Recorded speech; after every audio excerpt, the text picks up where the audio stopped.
The morning my children forced me out of my own house, a locksmith stopped the movers and handed me an envelope from my dead husband.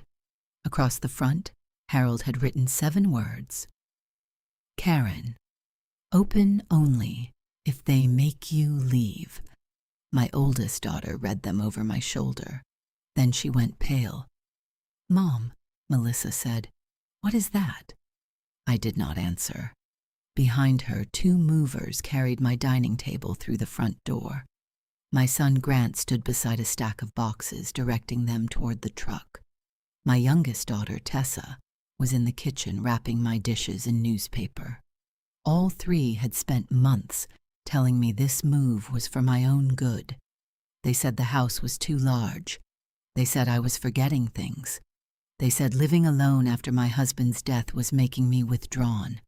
What they never said directly was that they believed I had stolen their inheritance.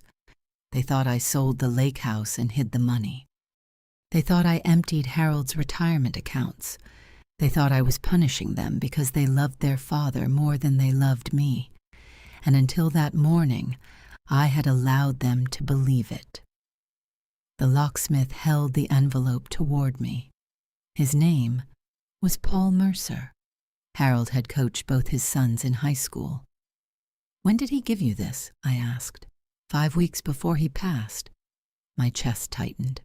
5 weeks before Harold died, he could barely walk upstairs.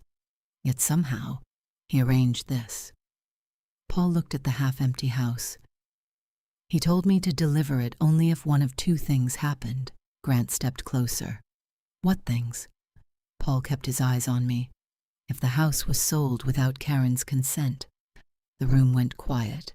Then he added, or if her children ever moved her somewhere she didn't choose. No one spoke.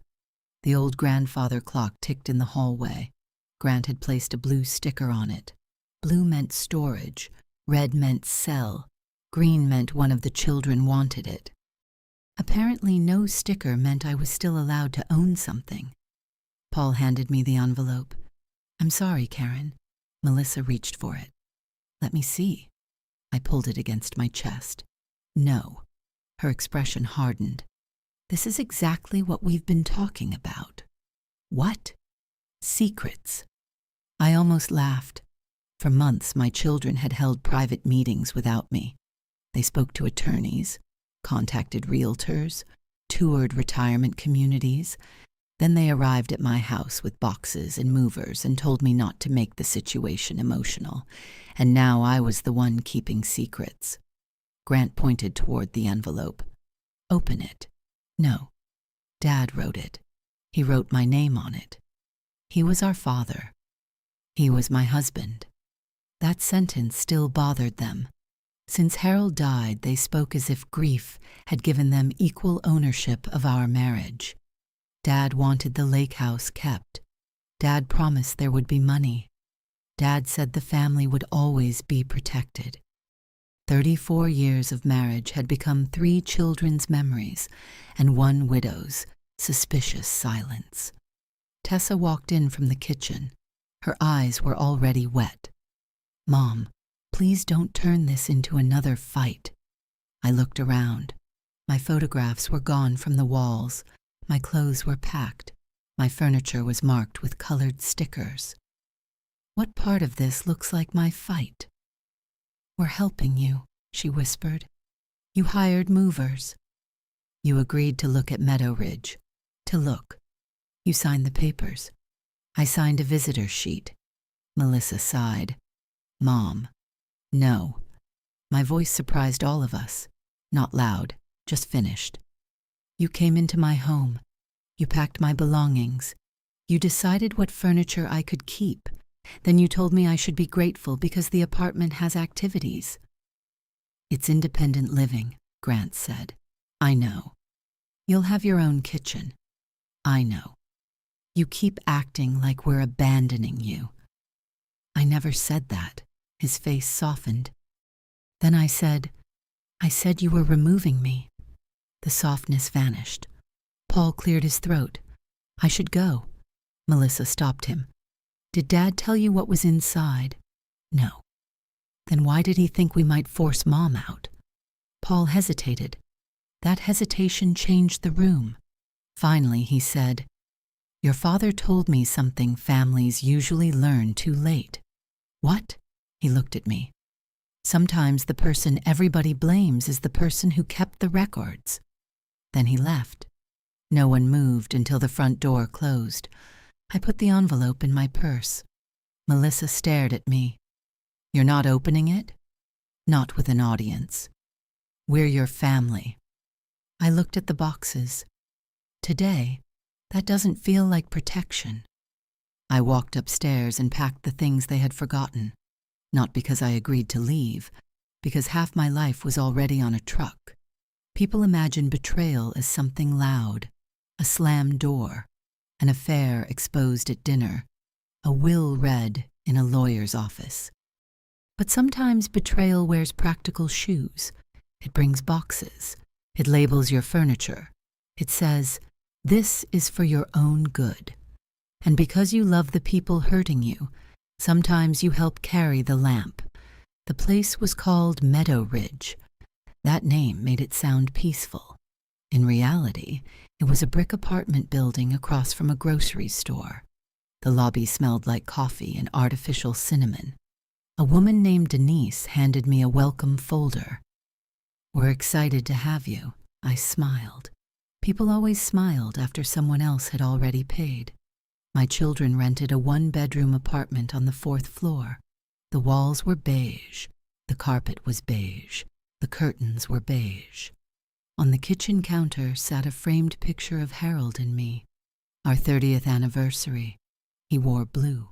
I wore green. Behind us stood the lake house. My children had placed the photograph there to make the apartment feel like home. Instead, it felt like evidence. They ordered Chinese food. We sat around the tiny table.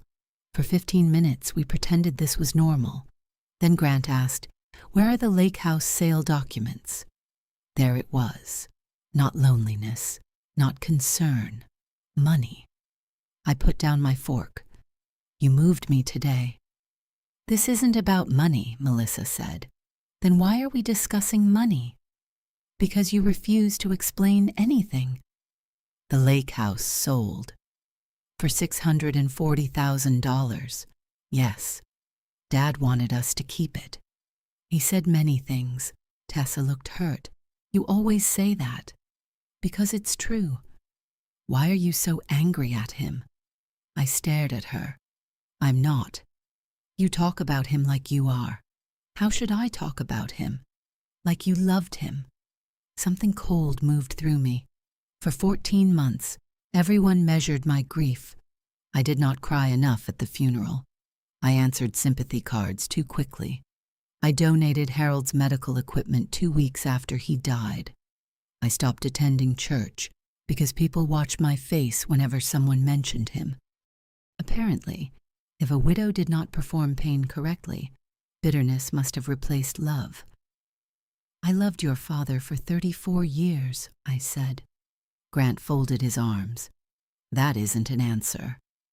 "It's the only one you're getting tonight." Melissa leaned closer.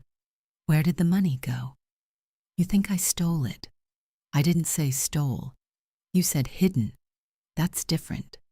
"Only if you're polite," Tessa whispered. "Dad promised something would be left for all of us." "There was no inheritance," Grant laughed. "There was a lake house. It had debt. How much?" "Enough." "That's not an answer. It's the answer I have." "You sold something that belonged to this family." "No. I sold something legally left to me. Dad built that place. Your grandfather built it. Dad maintained it. So did I. He wanted us to have it. Then he should have left it to you." Silence. Melissa's expression changed. "What does that mean?" "It means I'm tired." I stood. "Sit down," she said. I turned slowly. My daughter was a litigation attorney. She was used to controlling rooms through questions. But this was not a courtroom. and I was no longer willing to be cross-examined over takeout in an apartment I did not choose. "Do not tell me to sit down." Her eyes widened. "Mom, go home. We just got you settled. You unpacked dishes, connected a television, and asked about money." Tessa began crying. "Please stop punishing us." That sentence followed me after they left. I locked the door, sat on the beige sofa, and placed Harold's envelope on the coffee table. I wanted to tear it open. Instead, I stared at his handwriting, because opening it meant one thing. He expected this, and part of me was not ready to know why. At 11:20, someone knocked. A woman called from the hallway. "Mrs. Whitcomb, I'm Evelyn from across the hall." She was small, white-haired, and holding a bottle of bourbon. "I heard moving," she said. "Yes." "You look miserable." "That obvious?" "Only to people who have experience." She lifted the bottle. "You drink?" "Sometimes." "Good." We sat at my table and drank bourbon from coffee mugs. Her husband had been dead 6 years. Her sons lived in Arizona. She moved to Meadow Ridge willingly because she hated mowing grass. Then she noticed the envelope. "Dead husband?" she asked. "How did you know?" No living man writes his wife's full name that carefully. I smiled. She pointed toward it. "You opening it?" "Eventually." "That means no." "It means I'm thinking." At our age, thinking is often fear wearing reading glasses. I laughed. Then I cried. Not much, just enough to surprise me. Evelyn did not touch my hand. She did not tell me everything would be okay. She simply drank bourbon and let me fall apart quietly. After she left, I sat on the floor and opened the envelope. Inside were 4 things: a brass key, a bank statement, a photograph, and a letter. The photograph showed the basement of our house. Harold stood beside the electrical panel holding a red toolbox. On the back, he had written, "The wall remembers what people choose to forget." I read the sentence twice, then opened the letter. "Karen, if you are reading this, then I was right about the children. I hope I was wrong, but fear makes people unfair, and I taught them to fear you." My hands began shaking. I kept reading. "I told them you controlled the money. I told them you became emotional after retirement. I told them you might waste everything after I died. I told each of them to watch the accounts. I did it because I was ashamed, and because every time I looked at them, I wanted to remain their father. You were always stronger than I was. I used that strength against you." I stopped. For 14 months I had defended him, at Thanksgiving, at Christmas, at the cemetery, during every argument. And all that time Harold knew they would suspect me. He had planted the suspicion himself. The letter continued. "The ledger is behind the basement wall. Use the key. Do not show them unless they take away your home. If they do that, they are no longer children being protected. They are adults making choices. Tell them everything. I am sorry. Harold." That was all. No, I love you. No final memory, just permission. Permission to stop lying. I sat on the floor until morning. At 7, Melissa called. Then Grant. Then Tessa. I ignored all 3. Finally, I sent one message. "I need to return to the house." "Your father left something there," Melissa replied instantly. "What?" I looked at the key. The truth. By 9:30, all 3 children were waiting downstairs. We drove in silence. A sold pending sign stood beside the driveway. I had never approved the sale, but after Harold died, Melissa convinced me to sign temporary power of attorney papers. For emergencies. I trusted my daughter. That was before I learned signatures continue speaking after people stop listening. The house was empty. Pale rectangles marked where photographs once hung. Dust outlined the furniture. The rooms did not look abandoned. They looked erased. I walked into the basement. The electrical panel was beside Harold's workbench. His tools were gone. Grant had already taken them. I studied the wall. Then I saw a thin wooden panel near the floor. The brass key fit a hidden lock. Behind it sat a metal box. Old, heavy. I carried it upstairs. We sat on the dining room floor. Inside were 5 black notebooks, bank statements, and 3 folders. One labeled Melissa, one labeled Grant, one labeled Tessa. My children stopped breathing. Grant reached for his folder. I covered it with my hand. No. Why?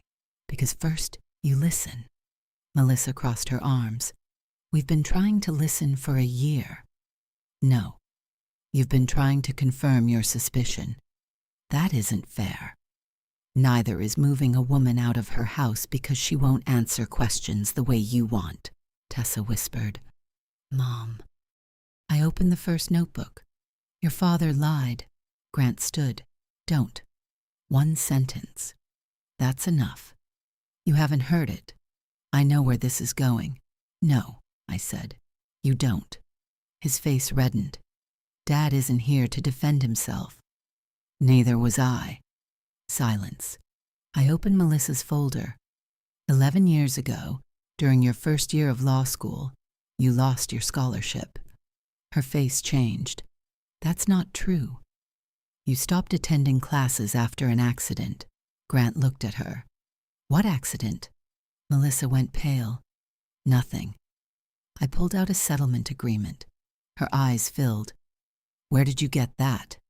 Your father. Close it. You demanded transparency. This is private. So was my grief. The words came out sharper than I intended. Truth can still be cruel when delivered for revenge. I lowered my voice. You were 24. Stop. You drove after drinking. No one was hurt. A parked car was damaged. An 8-year-old was inside.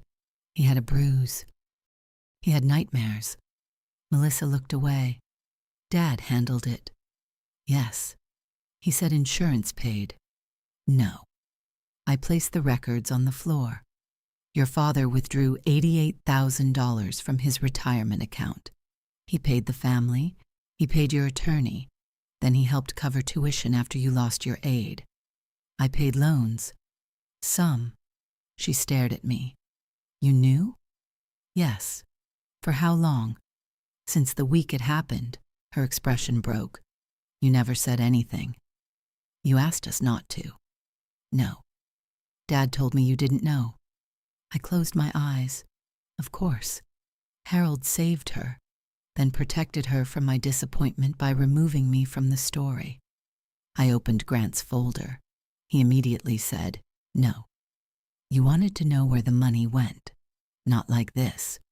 There is no comfortable version. Inside were business loans, second mortgage documents, promissory notes. Your construction company nearly failed 7 years ago. Dad invested. No. He told me it was an investment. It was a rescue. Grant stood. I paid him back. $16,000. It was more. No. I placed the numbers in front of him. The failed development cost $270,000. His face emptied. Tessa stared at him. How? A subcontractor, Grant said. No, you signed contracts before financing was complete. His eyes flashed. You don't understand construction. I understand signatures. I showed him the refinancing papers. Your father sold part of his pension. He borrowed against this house. Then he borrowed against the lake property. Grant stared at the pages. No. Each no became quieter. Finally he looked at me. You agreed? Yes. You signed? Yes. Why? I remembered that year. Harold pacing the kitchen. Grant calling after midnight. The bank threatening foreclosure. My grandchildren starting school. I remembered saying we needed limits. Harold answered, he's our son. As if love ended mathematics. I believed saving you once would teach you something. Grant stared at the floor. Did it? No. Then I reached for Tessa's folder. She was already crying. I don't want to know. You deserve to. No. For 32 years, we had protected Tessa most. She was born early. She struggled with anxiety. Then, in her 20s, came the private crisis no one discussed. Inside her folder were treatment bills, apartment payments, credit card statements, her rehabilitation program in Colorado. Grant whispered, "What is that?" Tessa shook her head. "Don't." I closed the folder. Not every truth becomes public because someone demands transparency. I looked at her. Your father spent $164,000 helping you recover. She covered her mouth. I thought insurance. No. He said, I know. She looked at me. You knew? Yes. You visited once. 3 times. No. You were asleep the first time, angry the second, sedated the third. Her face changed. Dad said you couldn't handle seeing me. Something inside me cracked. He said that? She nodded. I looked at the notebooks. Every payment, every lie. Not because Harold hated me, because he needed to be the good parent, the rescuer, the safe one. Every rescue required someone else to become strict, cold, unavailable. Me. Melissa sat against the wall. Why didn't you tell us? Your father asked me not to. That's not enough. At the time, I thought it was. For 11 years? I believed I was protecting you. From what? Shame. You mean consequences? Yes. You didn't trust us. No. She flinched. I continued. I didn't trust you to survive the truth without turning against yourselves. That was not your decision. No. But you made it. Yes. You always do. I frowned. What? When Dad got sick, you decided we didn't need to know how serious it was. He asked me, you decided. He did not want pity. You decided. Her voice broke. You didn't call me the night before he died. I looked away, because that was true. Harold's breathing changed after midnight. The hospice nurse said it might be hours. I almost called. Then I remembered Melissa had court. Grant's son had a tournament. Tessa was fragile. I waited. Harold died at 4:18. The children arrived after sunrise. I told myself I spared them. Maybe I stole something instead. I thought I was helping, I whispered. Melissa laughed through tears. That's exactly what we said when we moved you. The sentence landed cleanly. Until then, I believed the truth would clear me. I imagined apologies, relief, my children finally understanding what I sacrificed. But truth did not make me innocent. It only made the blame more accurate. Grant picked up the notebook. What happened to the lake house money? I turned to the final section. After Harold became sick, the hospital bills grew. Then came taxes, loan penalties, the second mortgage. By the time he died, the lake house carried almost $500,000 in debt. The sale paid the loans, medical bills, legal costs. Very little remained. How much? Melissa asked. $27,000. Grant stared at me. That's all? Yes. Where is it? In an account for taxes, repairs, and living expenses. So there is no inheritance? No. I looked at all 3. You already received it. No one spoke. Then Tessa whispered, Dad promised me $50,000. Melissa looked at her. He promised me 100. Grant said nothing. I turned toward him. What did he promise you? He swallowed. The lake house. The room changed again. He told me I should have it because I had children. Melissa laughed bitterly. He told me the money would be divided equally. Tessa wiped her eyes. He said I would always be protected. 3 promises. One empty estate. A dead man who wanted every child to feel chosen. Near the back of the final notebook, Harold had written, "Told M, 100. Told G, lake property. Told T, permanent support. Need Karen to fix after." My breath stopped. Need Karen to fix after. Not ask Karen. Not explain to Karen. Fix. As if I were a tool. As if my love were a service. Grant read over my shoulder. "That doesn't sound like Dad." "It is his handwriting. He was sick. It was written before hospice. Maybe you're reading it wrong." "Grant." "No." He stood. "I'm not letting you turn him into a liar. He lied. He helped us. Yes. He saved us. Yes. Then what was he supposed to do? Tell the truth? About everything? Yes. You didn't.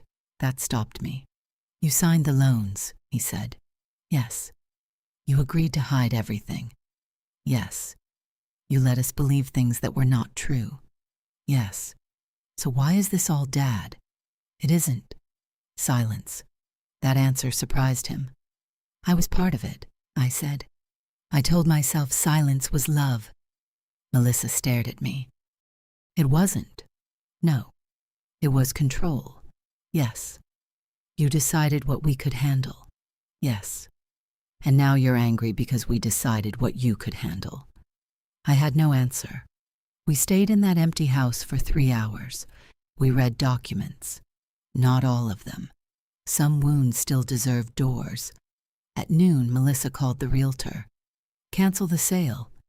The realtor said the contract was complicated. Melissa began arguing. Then she stopped and looked at me. "Do you want to keep the house?" I looked around. 4 empty bedrooms. 34 years. A basement full of secrets. The room where Harold died. "I don't know." Grant frowned. "This is your home." It was. "Then fight for it." "For what?" He had no answer. When we returned to Meadow Ridge, Tessa hugged me. "I'm sorry." "For what?" "Believing him." I pulled away. "Do not apologize for loving your father." "But he lied." "Yes." "He made us blame you." "Yes." "Then why are you defending him?" "I'm not." "Then what?" I looked at my daughter. People are more than the worst thing they make someone else carry. The next morning, Grant arrived with coffee. He repaired a cabinet hinge without speaking. After a while, he asked, "Did Dad regret helping me?" "No." "How do you know?" "Because regret sounds different." "What did he regret?" "Turning help into heroism." Grant stared at the cabinet, then said, "I told Michelle." My chest tightened. "What did she say?" "She asked why I let my parents lose their house." "You didn't know?" "No." He paused. "But maybe I should have asked." That was new. No excuses. 2 days later, Melissa brought paperwork. The power of attorney had been revoked. The sale was paused. She sat across from me. "I should not have moved you." "No." "I thought you were hiding money." "I was." "That's not the same." "No." "You should have told us." "Yes." "You keep agreeing." "I'm tired of winning arguments." She looked down, then said, "The boy in the car was named Adam." "I know." "He had nightmares." "I know." I wrote apology letters. "What happened?" "Dad told me not to send them." "Of course." "He said contacting the family might reopen everything." "Maybe he believed that." "Did you?" "No." She looked at me. "I spent 11 years believing Dad saved my life." "He did." "And you?" I signed the check. "That isn't what I mean." I understood, but I did not know whether I saved her or protected the family image. Maybe both. Finally, I said, "I loved you badly." Her face changed. "What does that mean?" "I loved you so much I believed pain was something I could hide." She reached across the table. For the first time in months, I held my daughter's hand. Tessa visited last. She brought her folder. "I remembered you," she said. "Where?" At the treatment center. I waited. You wore a gray sweater. Yes. You brought oranges. Yes.